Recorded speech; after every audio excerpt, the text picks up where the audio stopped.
পাকিস্তানে নাকি একসময় হেঁটে বেড়াতো ৪ পাওয়ালা তিমি। আরে এখনকার সাগরে থাকা তিমি। আরও মজার বিষয় হলো ওইসব তিমির সাইজ নাকি ছিল ছাগলের মতো। পুরোটা জানতে সাথেই থাকুন, সময় বেশি লাগবে না, গ্যারান্টি।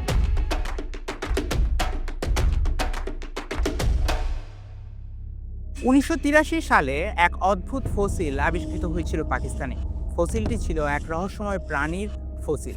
পরীক্ষা করে দেখা যায় এটি ছিল প্রায় ৫ কোটি বছরের পুরনো।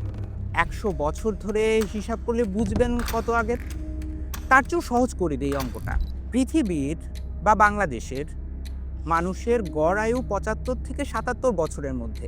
এবার হিসাব করুন ৫ কোটি বছর আসলে কত পুরনো। এই প্রাণীটার নাম দেওয়া হয়েছিল পাকিসিটাস। পাকিস্তানে পাওয়া গিয়েছিল বলেই হয়তো এমন নাম। প্রাণীটির কান এমন ছিল যাতে পানির নিচেও শব্দ শোনা যায়।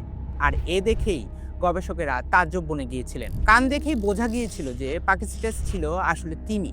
তবে এর ৪টি পা ছিল, বাঘসিংহের মতো থাবা দিয়ে শিকার করার ক্ষমতাও ছিল। অদ্ভুত লাগছে শুনতে? হ্যাঁ, এখন যে তিমি সাগরে থাকে সেই তিমি ৫ কোটি বছর আগে ঘুরে বেড়াতো আজকের পাকিস্তানে।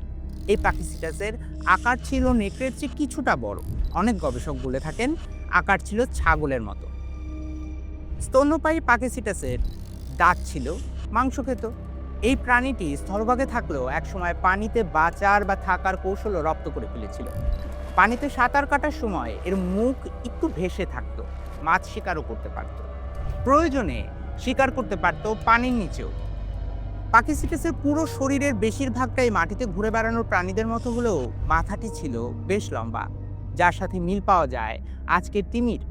সময়ের সাথে সাথে এই পাকিসিটাস মাটি ছেড়ে স্থায়ীভাবে চলে যায় সাগরে। বিবর্তনের পথ ধরে পাকিস্তানে ঘুরে বেড়ানো পাকিসিটাস গোত্রের প্রাণী রূপান্তরিত হয় আজকের বিশাল তিমিতে, যা আকারে বর্তমান পৃথিবীর সবচেয়ে বড় প্রাণী। বিজ্ঞানী ও গবেষকদের ধারণা এমনটাই, কিন্তু কি খেয়ে এরা সাইজে এত বড় হয়ে গেল কে জানে।